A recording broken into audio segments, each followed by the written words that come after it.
Bonjour à tous et à toutes, j'espère que vous allez bien. On se retrouve aujourd'hui pour la présentation de ma pile à lire pour pour la fin du mois de février, le mois de mars et probablement un petit peu après aussi parce que j'ai quand même prévu de lire pas mal de livres. En fait, c'est une pile à lire un petit peu combo parce qu'il y a pas mal de challenges qui ont lieu en ce moment, enfin qui ont lieu en mars et au mois de mars, qui ont lieu en février et au mois de mars. Il y a le challenge Romantasy organisé par Nina Quill qui est un challenge en fait qui mélange la romance et la fantasy.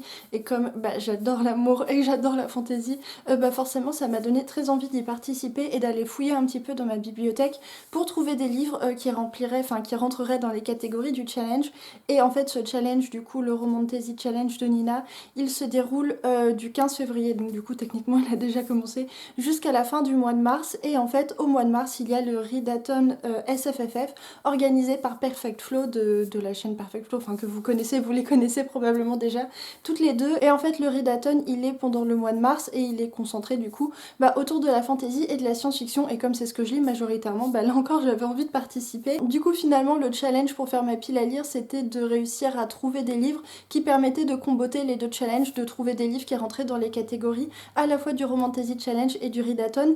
Et en plus en mars il y a mon propre challenge puisque j'organise le Brandersathon, donc du coup le marathon Brandon Sanderson, où en fait le principe c'est juste de lire un maximum de livres de Brandon Sanderson. Je m'étais fait une pile à lire assez conséquente déjà pour mars parce que j'avais prévu de lire plein de trucs, et du coup j'ai rajouté des choses, j'ai un petit peu modifié finalement ce que j'avais prévu pour pouvoir participer à ces deux challenges parce que j'adore faire des listes, j'adore faire des listes de livres. Je crois que vraiment ce que je préfère dans Booktube c'est les challenges et les piles à lire. Vraiment j'adore regarder des vidéos challenge, faire des piles à lire et noter tout ça dans mon carnet de lecture. Ensuite je fais des listes, ensuite je fais des listes de listes, ensuite je raye des trucs, et c'est tellement satisfaisant de faire ta pile à lire pour un challenge, de faire ta liste de livres, et au fur et à mesure du mois tu rayes les trucs et ensuite tu vas les re-rayer dans ton autre liste. Enfin vraiment je trouve ça trop, enfin vraiment j'aime trop faire ça. Donc forcément j'ai pas pu résister à l'appel de ces deux challenges. J'ai trouvé quand même pas mal de livres qui du coup rentraient dans les deux challenges, donc voilà, ça me fait une grosse pile à lire, mais c'est que des choses que j'avais déjà très envie de lire, que j'avais plus ou moins prévu de lire à cette période de l'année. Simplement je pense pas que j'aurai le temps de tout lire en février et en mars, donc peut-être que je vais un petit peu rallonger les challenges et que ça va durer jusqu'à mi-avril parce que voilà, sinon ça va faire peut-être un petit peu court. Donc voilà, bref, et du coup je vais vous parler de tout ce que j'ai prévu de lire. Au lieu de faire par challenge en disant pour telle catégorie je vais lire tel livre, j'ai noté finalement les livres. Du coup j'ai noté les livres dans mon carnet et j'ai noté en dessous dans quelle catégorie ils rentraient, donc je trouve ça plus simple comme ça. Donc voilà, bref, alors du coup, au mois de février j'ai prévu de lire le tome 2 de Oraison de Samantha Bally, qui est un livre qui m'a été prêté par Lenny La Books. J'ai plutôt bien aimé le tome 1, enfin en fait sur le coup j'ai pas trop aimé le tome 1 et avec du recul je me rends compte que c'était quand même une bonne lecture, et de toute manière à la fin du tome 1 on a quand même envie de savoir ce qui se passe dans le tome 2. Du coup voilà, j'ai prévu de lire le tome 2 de Oraison. C'est un livre qui rentre dans la catégorie romance Enemies to Lovers du challenge de Nina Quill, même si pour être honnête c'est pas vraiment, ils sont pas vraiment ennemis au début du tome 1, mais simplement ils s'aiment pas des masses, ils s'apprécient pas beaucoup, et en plus ils sont tous les deux originaires de royaumes qui sont en guerre. Donc c'est un peu enemies to lovers, mais on dit enemies to lovers ou enemies to lovers, bref. Dans tous les cas, c'est pas tout à fait ça, mais un petit peu quand même. En tout cas, je trouve que ça rentre bien dans la catégorie quand même. Donc voilà, je vais lire ça. J'ai aussi prévu de lire, ah oui, parce qu'en fait, je vous ai pas dit aussi, mais février, il fallait que je termine un petit peu ma pile à lire du Cold Winter Challenge, parce qu'il y a pas mal de livres que j'avais prévu de lire et que je n'ai pas encore lu. Enfin, j'ai déjà pas mal avancé, mais il y en a encore quelques-uns du coup que j'ai pas lu. Et en fait, il se trouve qu'il y avait un livre de mon Cold Winter Challenge qui rentrait parfaitement dans une catégorie du Romantasy Challenge et dans une autre catégorie du Readathon. Il s'agit du tome 5 du Protectorat de l'Ombrelle de Gail Carriger. C'est une saga un petit peu steampunk, un petit peu beatlit, où il y a où on va trouver des loups-garous, des vampires, tout un tas de créatures paranormales. C'est très drôle, il y a de la romance, il y a un petit peu d'érotisme, mais c'est surtout très très drôle, il y a des enquêtes paranormales. C'est une saga que j'aime vraiment bien parce que je la trouve super divertissante, même si je trouve qu'on perd un petit peu quand même en qualité au fur et à mesure des tomes. Vraiment celui que j'ai préféré c'était le premier. Bref, tout ça pour dire que c'est une saga en 5 tomes, et il me reste justement le tome 5 à lire que j'avais mis dans mon Cold Winter Challenge, et qui rentre du coup également dans la catégorie une romance avec vampire, loup-garou, sorcière du challenge de Nina Quill, et qui rentre également dans la catégorie finir une saga de fantasy du challenge de Perfect Flow, et qui me permet de conclure un petit peu mon Cold Winter Challenge. Donc voilà, là je pense que c'est un livre qui fait une pierre, 3 coups, voilà, donc c'est quand même pas mal. J'ai également prévu de lire Warbreaker de Brandon Sanderson en mars du coup, parce qu'il y a la lecture commune organisée par Histoire de mots. En plus c'est un livre que j'ai inclus dans mon Brandersatin, dans mon marathon Brandon Sanderson.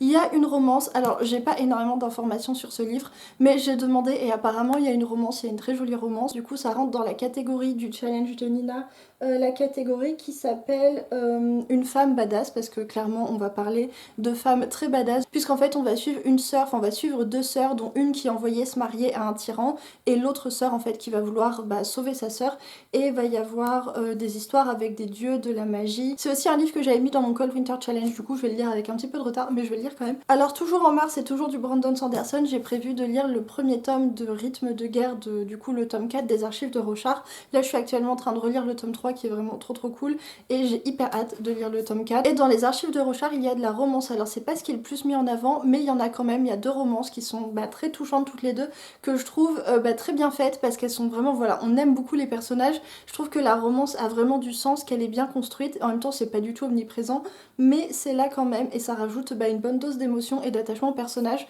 Donc voilà, notamment la romance entre les deux personnages, enfin deux personnages que...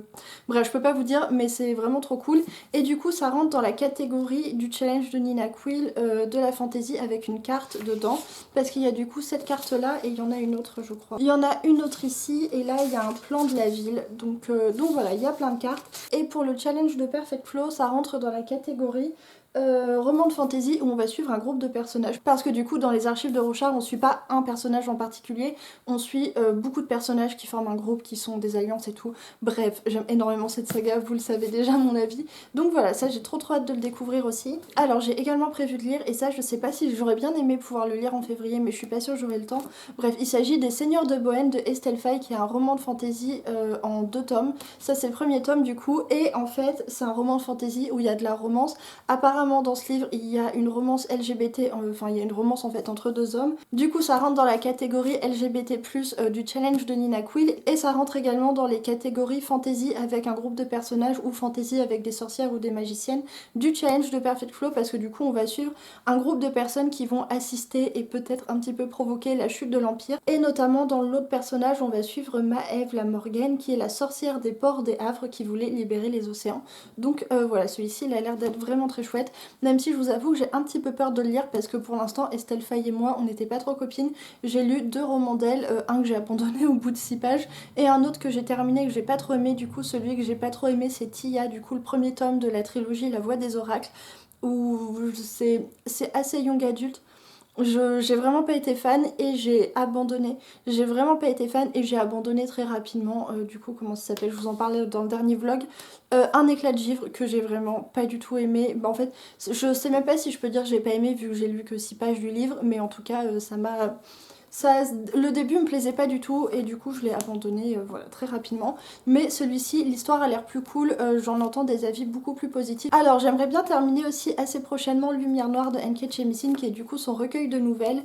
Ça rentre dans la catégorie du coup un livre écrit par une personne de couleur, parce que N.K. Jemisin est une femme noire, et ça rentre également dans la catégorie romance LGBT, puisqu'en fait du coup c'est un recueil de nouvelles. Pour l'instant il y a eu, bon les histoires d'amour c'est pas ce qui prédomine, mais il y en a eu quand même quelques-unes des romances, et notamment il y avait une romance LGBT à l'intérieur. Du coup je me dis voilà, en vrai celui-ci je triche un petit peu pour le rentrer dans les cases, mais voilà, il compte quand même. Alors un livre dont je vous ai déjà pas mal parlé, et du coup je voudrais terminer l'intégrale 1, je voudrais terminer l'intégrale 1 de Vorkosigan de Lois McMaster Bujold en lisant du coup le tome 3. Oh mince, je viens de l'abîmer. Non, ça va. Le tome 3 de l'intégrale, c'est de la science-fiction space opéra, mais c'est vraiment, franchement, c'est vraiment très accessible. Il y a une romance qui est super cool, il y a un personnage féminin badass. Et en fait, vraiment, ce livre, je le conseille vraiment si vous aimez enfin, si vous avez peur de vous lancer en science-fiction. En fait, je pense que si vous êtes déjà un lecteur de fantasy, vous serez pas du tout perdu là-dedans, parce qu'on est quand même sur des schémas narratifs qui se ressemblent beaucoup. En plus, il y a une romance, les personnages sont super cool, ça se lit super bien, il y a du suspense, des rebondissements. Il y a une romance que j'ai vraiment beaucoup aimée, et du coup, là, j'ai hâte de lire la suite des aventures des personnages, notamment qu'il va se passer des trucs politiques, ça va être... Enfin bref, le tome suivant va être vraiment très cool. J'ai prévu de lire ça, il rentre pas vraiment du coup dans le challenge romantasy, parce que là on est sur de la science-fiction, mais il rentre dans plusieurs catégories du challenge de Perfect Flow. Désolée, j'arrête pas de faire des allers-retours entre la caméra et mon carnet.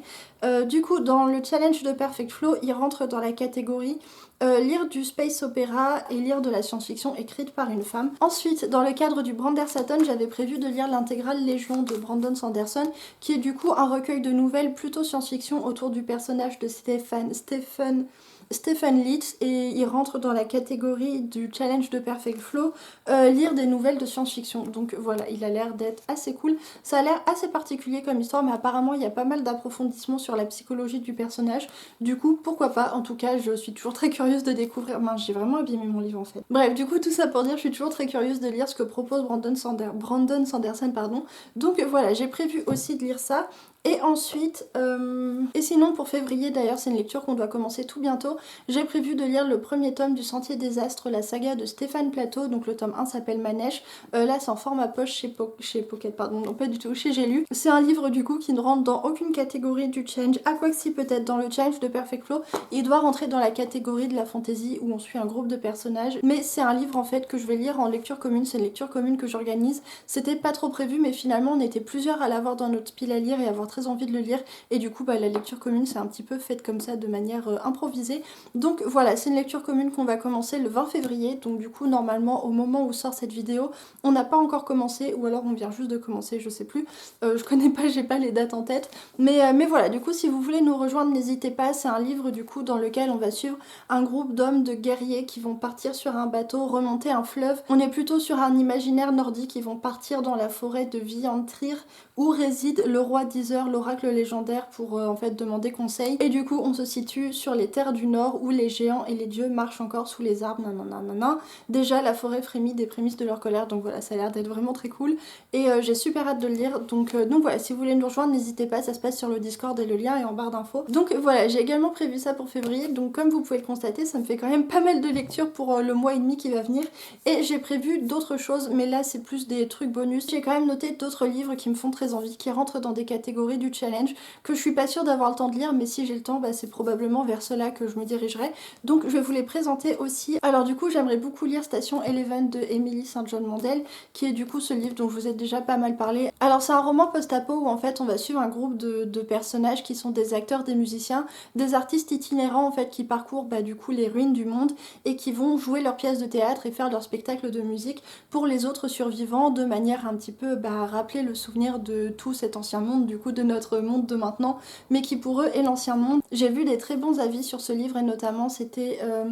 je me souviens plus de son prénom mais je me souviens de sa chaîne, ah Salomé de la chaîne bon je sais pas prononcer le nom de sa chaîne mais je vous la mettrai en barre d'infos, qui l'avait lu et je crois que ça avait été un coup de cœur et du coup voilà j'ai super hâte de le lire. C'est un livre qui m'avait été aussi chaudement recommandé par ma libraire, donc du coup voilà je suis trop curieuse, j'ai trop hâte de lire ce livre. Sinon j'aimerais aussi beaucoup enfin découvrir la saga Cuchiel de comment elle s'appelle, de Jacqueline Carré, sauf qu'en fait en faisant la commande sur Vinted je me suis trompée et au lieu de prendre du coup le premier cycle donc Cuchiel, j'ai pris Imriel qui est du coup la suite, et je n'ai toujours pas du coup les premiers tomes de Cuchiel qui est pourtant une saga qui me fait super envie. Et en fait dans Cuchiel, si j'ai bien compris, on est sur une espèce de fantaisie où on va suivre une jeune femme qui s'appelle Phèdre, qui a été marquée et qui est un petit peu dans les milieux de la prostitution, mais je suis pas tout à fait sûre. En tout cas c'est un roman où apparemment il y a pas mal d'érotisme, enfin c'est un roman où la sexualité est très présente mais je suis pas exactement sûre de sous quelle forme. Est-ce qu'il y a des scènes de viol ou d'agression sexuelle, ou est-ce qu'il y a des scènes érotiques, je suis pas trop sûre de quel côté, enfin de quel côté la balance penche, mais dans tous les cas c'est une saga qui est vachement plébiscitée parce qu'apparemment le personnage principal, le personnage féminin, est super badass et il y a des intrigues politiques et l'univers est très intéressant, très cool, donc ça me donne hyper envie de découvrir. Donc voilà, je suis un petit peu dégoûtée de m'être trompée de livre et d'avoir pris la suite au lieu d'avoir pris les premiers tomes. Donc voilà du coup pour ma pile à lire pour le mois de février et le mois de mars, ça fait beaucoup de livres et beaucoup de pages, mais c'est vraiment des livres qui me font super envie et que j'ai hyper hâte de lire. Donc voilà, je pense pas que je vais avoir le temps de tout lire parce que déjà je pense pas que je vais avoir le temps de tout lire, mais en plus c'est toujours ça, c'est en cours de route, en cours de challenge, je change toujours d'avis, il y a toujours des livres qui me font moins envie, du coup je les remplace par d'autres. Donc voilà, j'ai trop hâte de commencer tout ça. De toute manière je vous tiens au courant de toutes ces lectures assez rapidement dans les vlogs. Du coup j'espère que cette vidéo vous a plu, n'hésitez pas à me dire en commentaire si vous aussi vous participez au challenge, n'hésitez pas non plus à nous rejoindre sur le Discord ou à nous rejoindre si vous voulez faire la lecture commune du Sentier des Astres de Stéphane Plateau, qui est un auteur francophone, je sais pas si je vous l'ai dit, c'est un auteur belge, mais bref j'ai trop hâte de le lire. Et du coup sur ce je vous laisse, je vous souhaite une bonne semaine de bonne lecture et je vous dis à vendredi prochain pour une nouvelle vidéo.